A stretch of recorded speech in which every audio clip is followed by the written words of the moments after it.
Welcome to the Future of Tourism podcast. I'm David Peacock.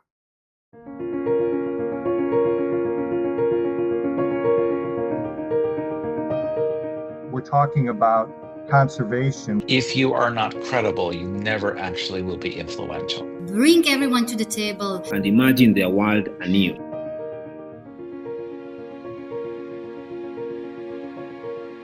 There are destinations that talk about alignment, and then there are destinations that build the mechanisms that make it real. Łukasz Wysocki, CEO of Gdańsk Tourism, has been there for about a decade. What stands out in Gdańsk is how the system is wired, a membership network that functions like an action engine, a steady rhythm of trust building with city leadership, and practical tools that turn strategy into decisions. One of the tools is the Gdańsk City Card. Łukasz and team took the residents first approach literally, creating a citizen version alongside with the visitor product and using it as a civic instrument to curate partners, strengthen quality, expand local access, and generate real, non-anonymous feedback loops. This episode is about tourism behaving less like marketing and more like a welcome civic resource. Good morning, Łukasz. How are you? Where are you? What's it like? Hello, good morning, David. Greetings from Gdańsk. Good morning at your side of the globe, and it's good afternoon here. So we are. I'm present in Gdańsk, so city of freedom, city of solidarity, and when a lot of things in Europe started early, maybe not early, because in ancient times as well, but 1989 and 1939 as well. So a lot of things which started here. So we have a huge history behind us. But today we are the city. We try to a little bit break standards and to try to develop our tourism industry, hopefully in a fresh way. So hello, and it's good to see you. Well, I don't want to be a sycophant, but a fresh way is a good way to describe it. We met about 5-6 years ago, and you talked to me about your journey. I mean, you actually worked for, was it FIFA or the soccer society, the International Soccer Society? Yeah, first I started in 2012. Maybe before that, in 2008, I started my adventure a little bit with the sports industry to work for the National Stadium in Warsaw, and in 2011, I turned and I started to work for UEFA as a venue manager, and I was responsible for the tournament here in Gdańsk. So, one of the lifetime job-wise and professional-wise lifetime experience to be responsible operationally to deliver one of the biggest sports events in the world and one of the biggest marketing wise and visibility wise, which it was a huge experience for me. So then Łukasz shows up in Gdańsk in essentially 2014? 2014, I started to work for Gdańsk Tourism Organization. Yes, I started my adventure with the tourism. Before that, for 2 years, I was working in Gdańsk as well in a Gdańsk International Fair. So we were launching a new Amber Expo venue, which is one of our biggest partners at the moment. So excellent. Okay, so this young guy shows up with no preconceived notions of tourism and a background in big football marketing and execution. What was it like those first weeks? You talked about having 150 members and attempting to go out and have lunch with every one of them. Did you gain weight? No, seriously, how'd it go? Yeah, that was it was my wife. She wasn't happy about that, but it was the start of my early finish. Yes, when I started in 2014, and Gdańsk Tourism Organization, from the legal point of view, is an association. So today we associate 198 members. And at that time, we started with nearly 130. So my first goal was, and I said, when I start to work for the industry, first of all, I need to start to knowing the industry. So that was my goal, to visit the head of our members. And I managed to do that in 12 months. So that was my goal. But it was quite a funny experience for me and very memorable because it showed me how it a little bit it's perceived and what needs to be done, because from those 130, I think like around 25 times I've heard that, "Oh, Sonny, I'm in a tourism business longer than you live in this world. So what do you want from me? What can I do for you?" It was like, okay, I need to, know my place. But it's that it was the first sign that no revolution but evolution needs to be made, and you need to put people on board and to create a fresh things a little bit to be able to move forward. So, but not only that, but you don't just decide you're going to move forward and create a version of the existing DMO, we're marketing function, highly specialized, external only. You really start to see the opportunities for Gdansk infrastructure and civilian involvement, civic involvement. We'll get to city cards, but just that moment. When was the moment in this journey? And I'm sure it probably happened very close to the beginning, where you realized that Gdansk and the organization that you run had to act less like a marketing body and more like a civic investment or a civic infrastructure. When did that come into mind? And then when it came into mind, did you almost want to just jump off a cliff? Because then you realize you had to change the flow with all these people who were literally, oh, Sunny, just advertising away we go. No, to be honest, it's like it's a bit of a 3D perception, and it was a bit before I joined the Gdańsk Tourism Organization, because I remember my first experience with UEFA when we as a host here in Gdańsk. I was hosting a lot of site visits for my colleagues, for the match preparation, and a lot of them when they landed in Gdańsk, there was like, "Oh my God, you have a shopping center here. You have quite a new airport. Wow, we have a nice cars here." And the perception was completely different than, for us it was normal, and we were coming a little bit from we're coming to the conclusion that if we know Gdańsk, then everybody needs to know Gdańsk. If we know Poland, everybody needs to know Poland. If we know who Lech Wałęsa is, everybody needs to know who Lech Wałęsa is. And it was completely wrong. Wow. And then the opportunity came to join the Gdańsk Tourism Organization.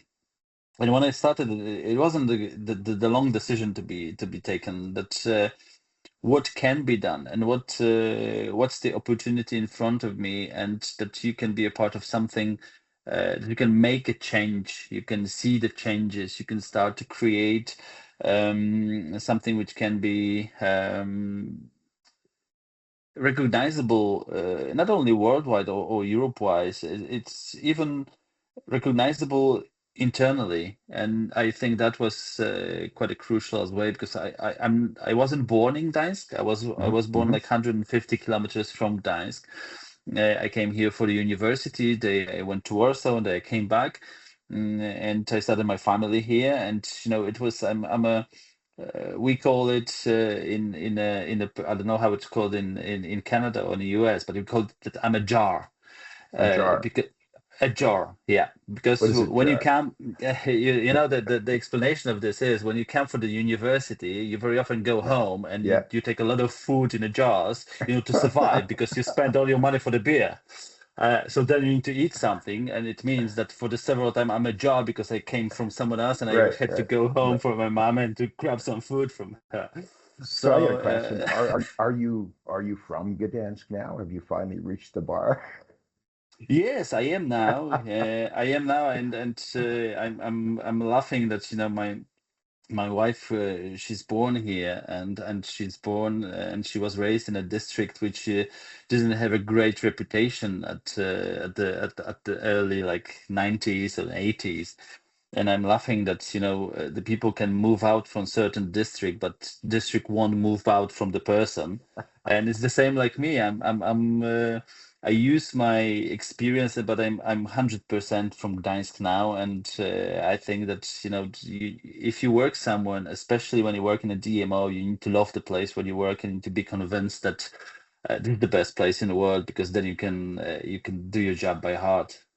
Okay, so I will comment on this. There is a palpable youthful exuberance to your team. You're young, you're all really keen. We met some of your team during the Viva City process, and you've all got this really excited view of Gdansk that mirrors what you were talking about. That's this realization no one had to know Walesa and Poland and the shipyards to want to experience Gdansk. That exuberance, I think it's really important. Is a cultural shift in Gdansk and its population at the same time? Is there that exuberance from when you start back in 2014? Do you feel it? Is there a youth movement? Is there a younger movement? How do you see that? Yes, so I need to start from one thing that the times when I was younger in the team, they are gone. And the day before yesterday, I turned 45, so it's terrible. But my 10 years ago, 35 looks pretty young in my view. yeah, it does. But the mindset is still there, so I think that's important as well.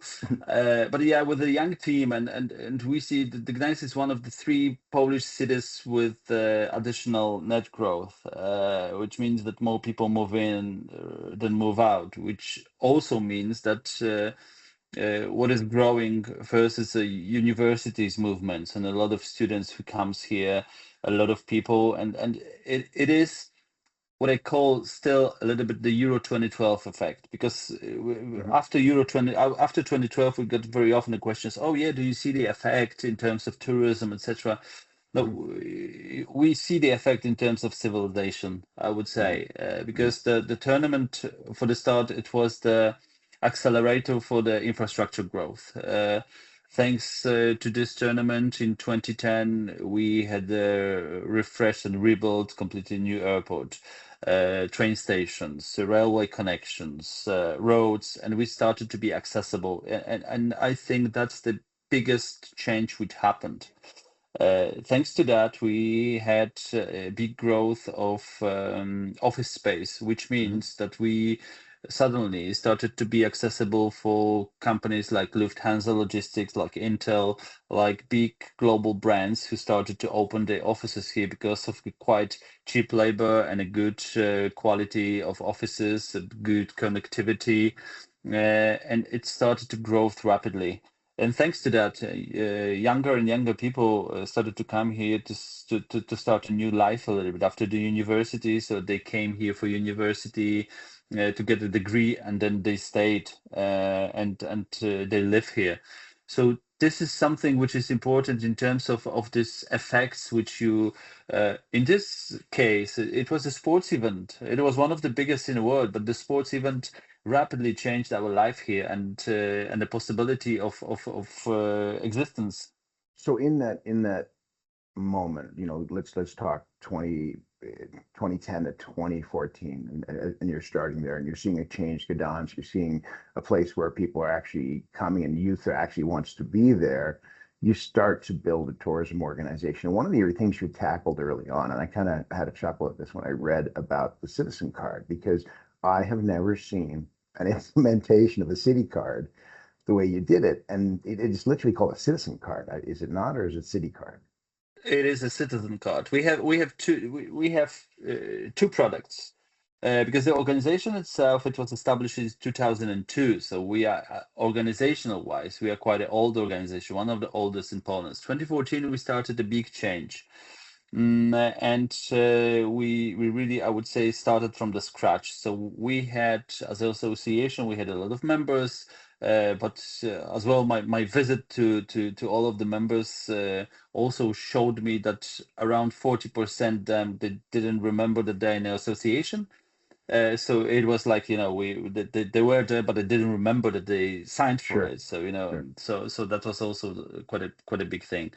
But it was crucial that we started to think a little bit differently, and I spoke with the mayor at that time. I remember this conversation when a lot of things were happening in Europe, like in Barcelona, in Amsterdam. Like we are in we could a little bit compare it to the sports event, that we are in a first whistle, and we had 90 minutes to go, and we would like to win at first 5 minutes. And Mhm. we said no, it's a long-term commitment. It's a long-term project which we need to think about, and we cannot just say, okay, Euro 2012 came here. It was a lot of hundreds of people came and heard about Gdańsk, about Poland. They saw that we are friendly.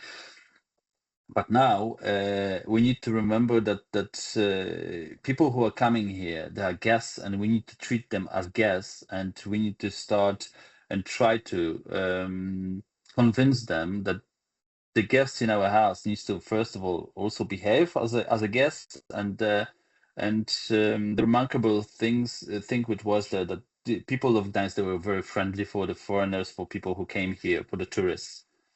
And we started to think about this, what can happen, and what the people need, our citizens, to be happy, because that other people will come here and a little bit, invite them to the homes, and there will be not only the positive things and that kind of thing. So we started to think about building the ambassadorism program for the citizens. Right. So and before that, even before that, before this conversation, I was thinking that I've heard about like citizen movements, and we read about what people think about the tourism, if it's dangerous or not, Sentiment, especially yes, yes. especially with Barcelona, and it was the funeral of the I Amsterdam sign, etc. at that time, and it was quite a significant thing that happened. And we were thinking that, okay, so we need to first check what people of Gdańsk know about Gdańsk, and do they know the attractions? What's the, because we can think what they think, but we need to know it. So we Right, did a right, right. survey. We did a huge survey, and it was the early 2017, when it turns out that around 70% of people of Gdańsk do not know the main touristic attractions. Hmm. Hmm. So it means that families coming and asking, what should I do in Gdańsk? They said, I don't know. And they didn't know what to Neptune Fontaine. They didn't know what to cranes, Sure, sure. etc. And those things which we were thinking that they're obvious, and they were not. Well, they're in So the newspaper. Why, you're saying to yourself, why wouldn't they know it? Well, because it's not curated for them. Totally. yeah, so and it's the same, like the image of the restaurants in a hotel, for the citizens. It seems that no, it's not for them, because it's for the hotel guests, and you try to change it. It's sort of the example Well, which exists there. well, literally, Uh, the people you put in the images are not locals, and they can spot it. Like, come on. So what we started to think of is to create something, and it was the first part of the conversation, that we have several results, and it shows what it shows, and then we were thinking of this: what can be how people of Gdańsk can be influenced if we will grow with tourism. And the majority of things which we were thinking of, they were quite negative. Of course, I would say it was like a personal perception rather than the jobs which it will create, etc. But when if you work at the airport, when you come back home, you want to have your own peace. It's like every human being. So we started to think that we do have a product which is called the tourist card, but we don't Hmm. have anything which would be for people who live here, who work here, Hmm. who makes our city to be proud of them as well, and to be guest friendly. And we came up with the idea that we will create the system and a card. At that time, it was literally a card, which will allow to our citizens to visit free of charge one of 10 major city Hmm. major city touristic attractions. And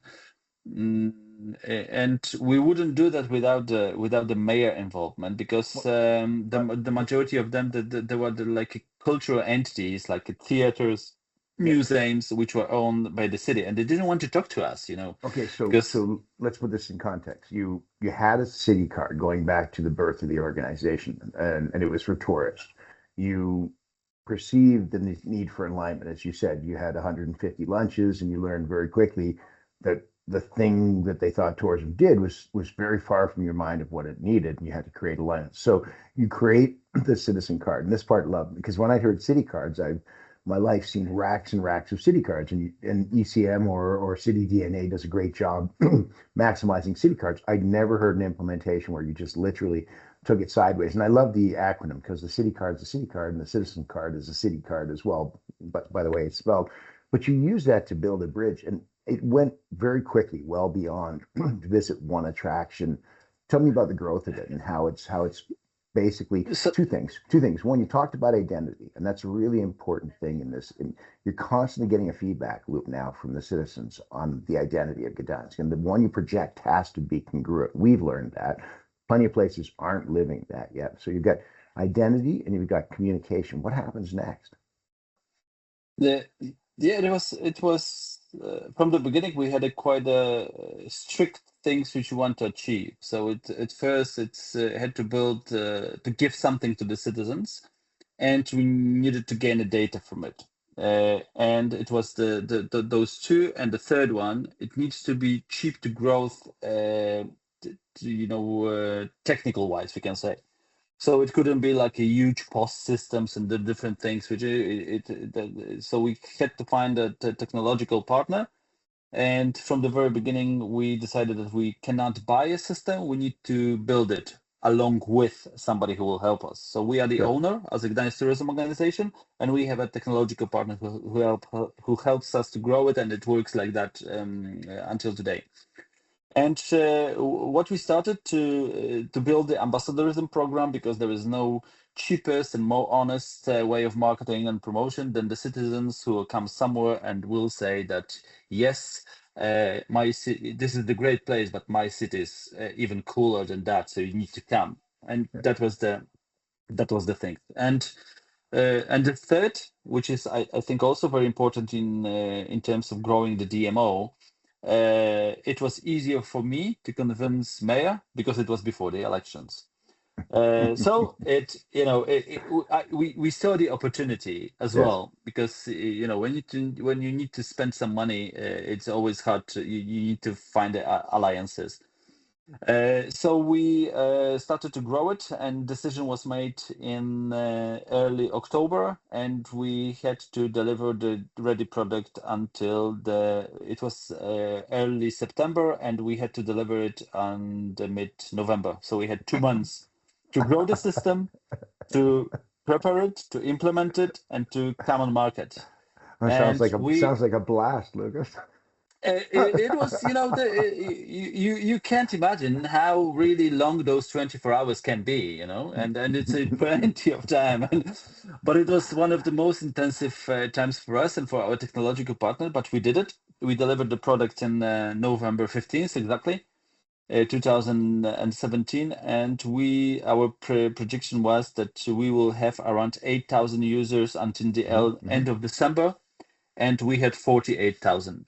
So we had Wow. queues of people Wow. just queuing to have. And you know what was funny, because we were asking people why you are here, uh, why it's so important for you, and they said, you know what, I want to have something which legitimate me, will legitimate that I'm the citizen, that I'm not that I'm a registered in a system. I have Right. something which shows that I'm a citizen. I have like an identity So proof.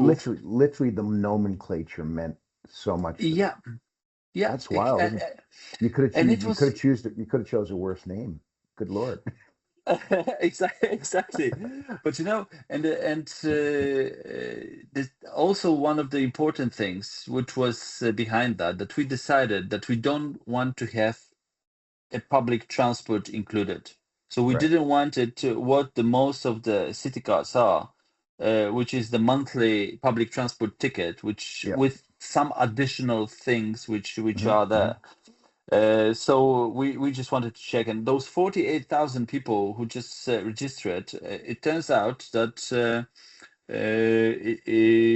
they give us so much knowledge, because the system is created like that, because it works on in a cloud, and it was on the basis of the mobile app, that it's used each time you want to use it, and to go to this one of the tens at the beginning, one of the tens cultural venues, you need to click yourself in, which means that I know that Łukasz Wysocki from the Morena district, went to Museum A, to Museum B, Museum C, and I can ask him a question, how was it? If there's something which you could change, etc., etc. And it started to be very, very quickly. We saw the opportunity that we can finally have a tool which allows us to really enforce the management which is based on data. Do Especially, you see that as a communication loop? You speaking to the citizen speaking to you. Do they feel like they're being listened to? Would they say, "I'm not, I'm not just a citizen. I'm a voice in this"? Did you build it as such? yeah, the average response for our servers is more than 30%. So Wow. it's unimaginable. Of course, what we do, we never ask everybody for everything. So because it's created as this, we know exactly that Łukasz lives in the district, that he's a father of 2 children, that he works, etc. And my interests are X, Y, Z, which means that if I'm not interested in sports, I very often do not get the questions which are related to sports. Sure. If I'm not interested in something, and that's why we have a really high response rate. And very often we ask the question based on the geography. So the person, if we, for example, twice a year we did a survey in terms of the perception of the tourism by the citizens. Sure. So what do you think, if it's too much, not too much, etc. And because that's very helpful for us in the conversation with the city management, which in the meantime it was change of the mayor, because the mayor which we started the project with was associate he was killed, murdered. Oh my gosh.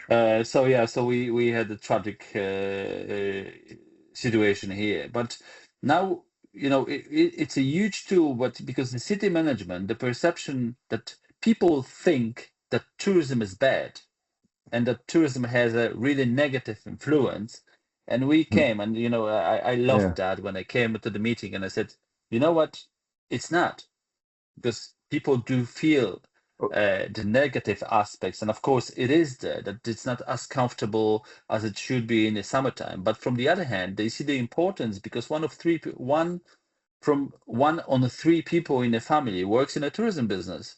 It means that and that's something which is huge and a powerful tool for us to convince as well the city management that we cannot, as we spoke at the beginning, if you are in a certain level, what you can do, and it's a very often the political conversations where they have, okay, let's stop marketing because we are too crowded, and that's that tool helps you to really have a certain knowledge about the proper situation which you have. And I mean, I know Gdańsk, because I know pretty much every other city, DNA city, and most in the U.S. now do dedicate a great deal of resource to talking to their internal communities, and that shift, I'm very happy to see it take place. I think a lot of it was accelerated in COVID. But let's go about the learnings on this. You have been growing a link to the citizen for almost a decade. You've learned a lot. You learned a lot about what to talk to them about. You talked about doing resident sentiment. It's a word that keeps tourism managers awake at night. They're scared to death of it in some sense. What have you learned about using systems to talk to citizens and where you can create benefits?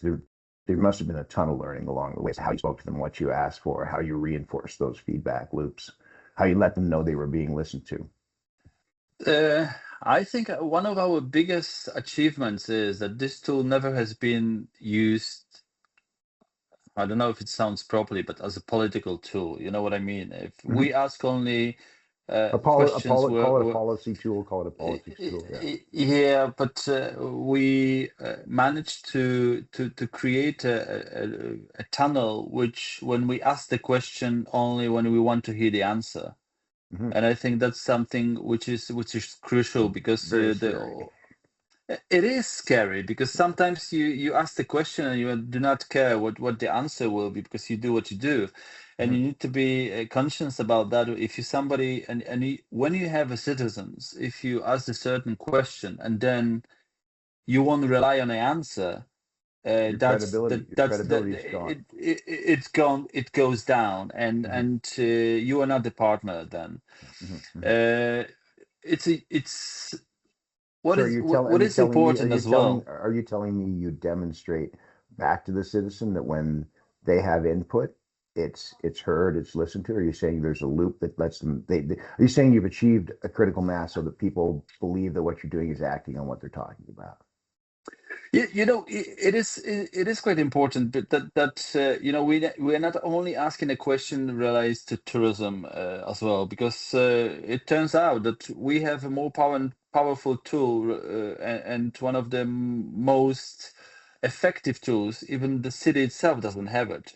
Even itself, in terms of I would say, of the different departments of the cities, because you have a lot of citizens who are registered, but they are not living here. And what was interesting, that also we we created a tool which defines who is the citizen. Because yes. Because that's something which is not obvious. Because who is the citizen of your city? Is it someone who comes here for university, or it is someone who was born here, who lives here like more than 5 years, 10 years? What's the definition? And whatever you will look on the different city entities, they have a different definition, because sometimes when you have, I don't know, the social responsibilities, those are people who has more than 3 children and live here more than 10 years, etc., etc. So we created a tool which allows to create a definition of the citizen. Because today you need to fulfill one of the 10 requirements to be able to have a citizen card. So you need to all work here and have a work permit, or be registered, or you need to rent a flat, or you need to be the active student, or you need to be You have to pay your electricity bill. Exactly, pay your electricity bill, etc., etc. So that was also crucial, because what we this 2025 we did 36 different surveys, Right. and as I said, it's the average response was 30%. Yes. And the average the scope of the people which you asked was around 4,000 people for each, which is very much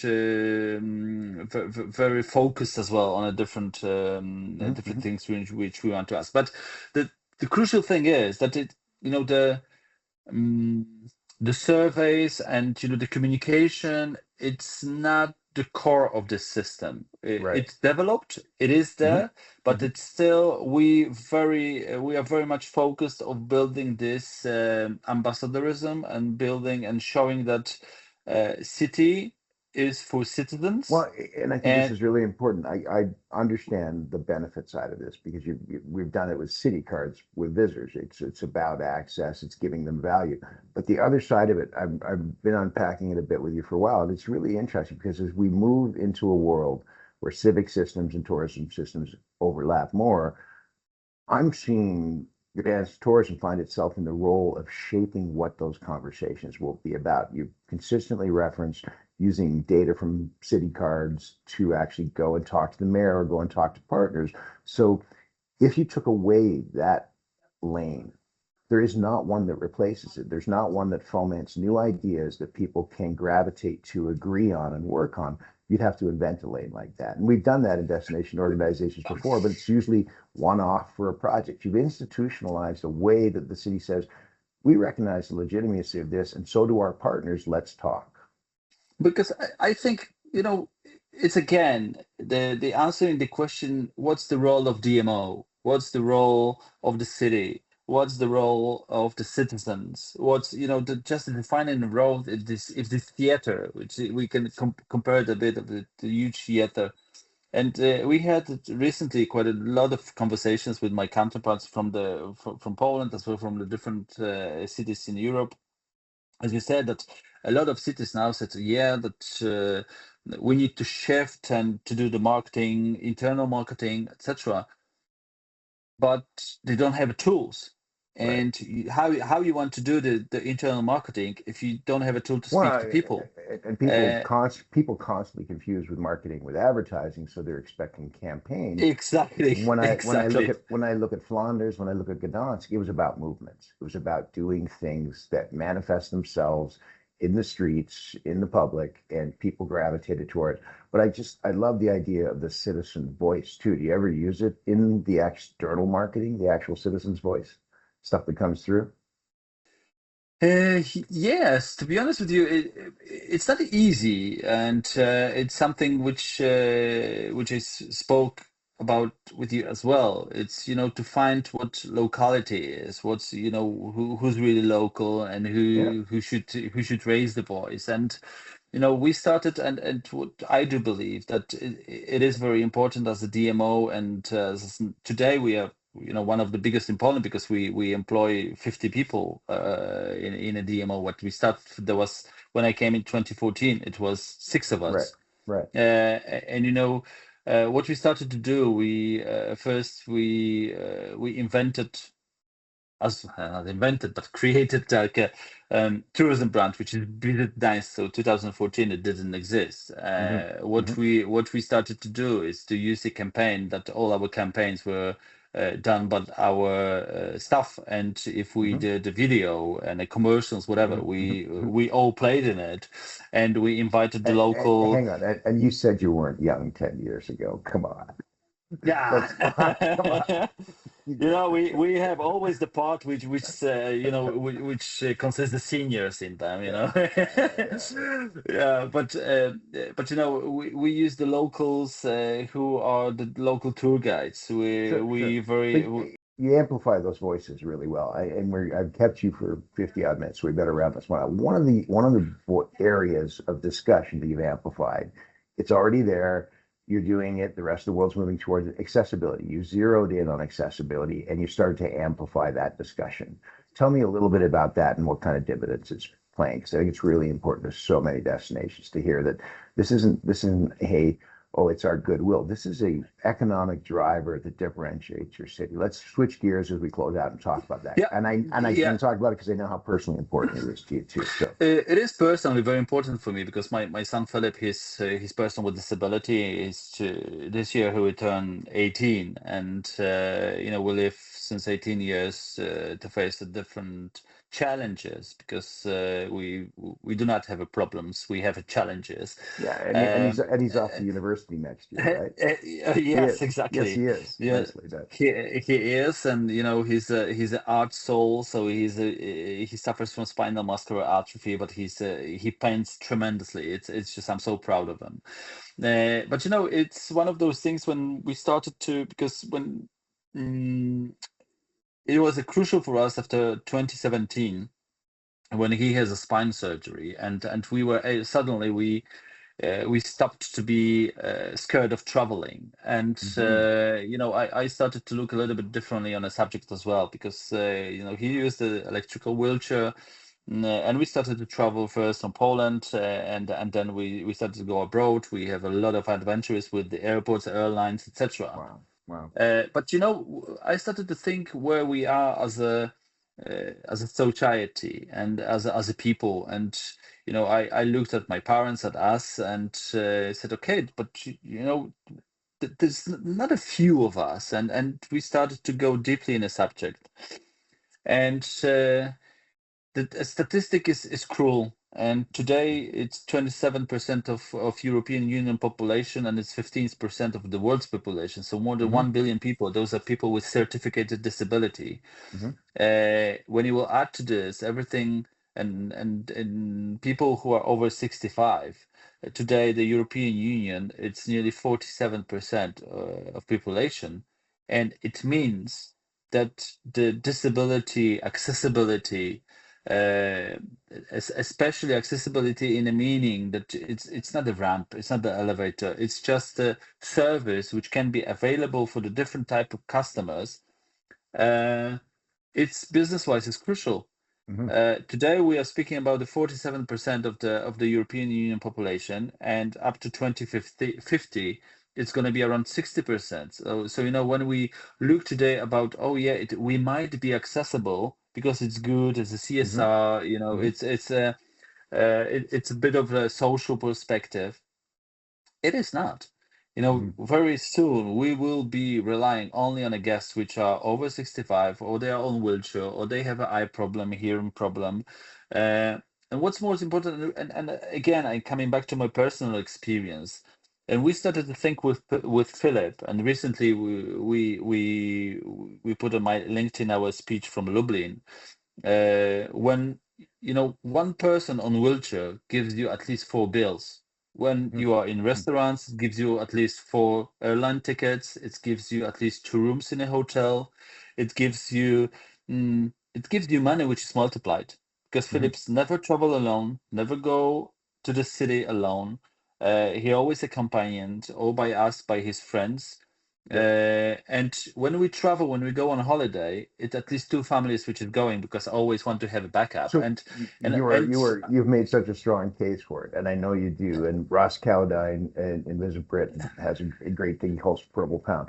Tell me about the difference it made to what you're doing in Gdansk, actually at the ground level, working with operators and getting them to understand it.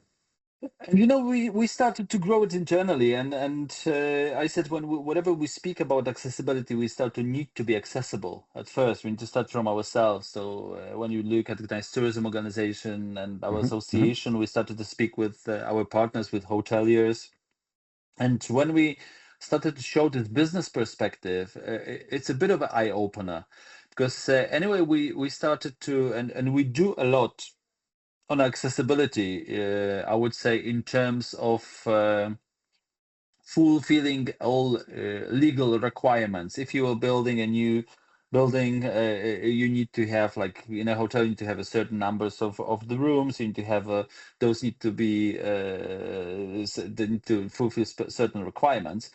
But we try to show that even though you spend the money, very often you are not doing it well, because the hotels are a very good example. That when you have accessible rooms which are above the ground floor, and we need to use the elevator, and then you have a fire alarm, and you cannot use the elevator. What happens there?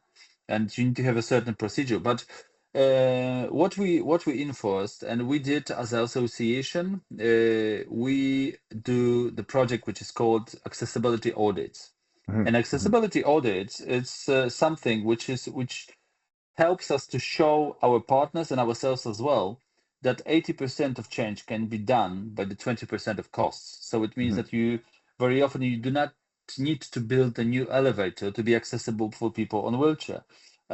You do not need to rebuild your facility. You're talking about simple solutions like moving more first floor rooms. Exactly. So to give you that, you need to paint the entrance on a certain yellow color because this color is visible, but people who have eye problems, etc. But one of the results which is very much visible, and I think it's the strongest one, it's the communication card, which communication card sounds like difficult and something. And we've worked with deaf people who has a problem with getting a service. And when you will think about the tourism business, then you need to serve somebody who's deaf. So you need to learn the silent language, and that's the obvious thing which comes. But in Poland, we have 3 official sign language. None of them is translatable, because each English, German, it's a separate languages. So what we started to do, we created for different service, like for the front office in a hotel, for the restaurants, for the swimming pools, a sheet of paper which is A4 format and consists the pictograms, which allows you to speak with full sentences in terms of the services which you provide. Yes. And what's the side effect of it? You don't need to be deaf. This one helps you to serve everybody who speaks different languages. Brilliant. And that's the future of tourism, because it is. you have more and more people from the Middle East, from Asia, and you do not need to speak their language. They very often do not speak English or Polish, and they can be served, and your service is accessible. And it's the same when you will look at people who are people with persons with disabilities, we want to spend money, we want to travel, we want to uh, know the world, we want to Of experience, course, and we of want to course. come back home because we are no different than the others. Yes. And there is more, it's not a niche anymore. It's not a, this perception, as we spoke with the representatives of the airlines and the airports, who said, guys, if you won't allow people to your plane to enter your plane, you lose at least 8 customers. And that was our decision for, because recently we had a really quite a big adventures at Luton Airport in London, Hmm. and we decided that for the holiday we will go to Italy by car, and we are It going with was three it, family. it was that It, bad? it was that bad. We were sitting Wow. in the plane, and suddenly ground staff came and said that the wheelchair will be rejected from the plane. I said, guys, it's a wheelchair which is fully certificated by IATA. Yeah. We are on our return flight, Yeah. so it means that we are not on the home ground. We are Yeah. abroad, You already and brought it. You we already have. brought it over on one of your airplanes. It's the same airline, and we have valid tickets. And what's the legal ground that you want to reject the wheelchair, and how you will deliver it to Poland? And then the idea of the ground staff was, okay, so Philip needs to get off the plane, and it was 2 hours. Flight Yeah, was yeah. 2 hours late because of Well, us. and that's a great place. It's a terrible story, but it's a great place to end on this point with you. I see you taking systems, technical systems like the card and stuff, and I appreciate your use of technology. And what we do at SimpleView and Granicus is obviously very technology based. But what we're talking about all day is the human part behind the systems, learning how to talk to the city, understanding that you had to, basically align with something they were doing to get their attention, building credibility, addressing accessibility from a humane and human perspective. Those are the lessons that we really have to learn and share going forward. It's not about technology or machines. It's about credibility, accountability, results, and let's face it, we're all in this business, I hope, to make our places we live better for the people that live there first. I mean, that is the proceeds of tourism. And Lord knows in the last few months, last year, we're recording this in March 2026, that has become ever more important. So first of It's all, I all want to say, about people. It's go all ahead. about people. We are here for people. We are people. We are with people. We are because of people, and we're doing this especially for us. And I think what's the strongest in terms of accessibility, in terms of development, we managed to figure this out with Philip. Whatever you're providing any service, just sit down and think if your grandmother and grandfather is capable of using it by himself with no help, Mhm. with no your help, even though if it's the making a reservation in restaurants, buying a Certainly, flight certainly. ticket, etc., whatever it is, Hmm. try to do this in this way. And if you people who are with your family and you who are close to you, if your service is accessible, because it's always, we call it in Poland, it's a protein interface, which is always at the very end of any service and any technology which is there. It's at some point it's being served by person who's behind it, and I think that's a crucial thing that which we have. Yeah. Yeah, and I think it's what you brought to your development vision for Gdansk. I think you're doing a remarkable job. When I call you the young place or the young people, it's just your ideas are fresh. You are doing them as a team with conviction. They're exciting, and you're actually winning hearts and minds as you go along. Not just the city, not just the usual suspects, the stakeholders, the hotels, the restaurants, the accommodation, but you're winning it with citizens. And I want to say that's quite an accomplishment.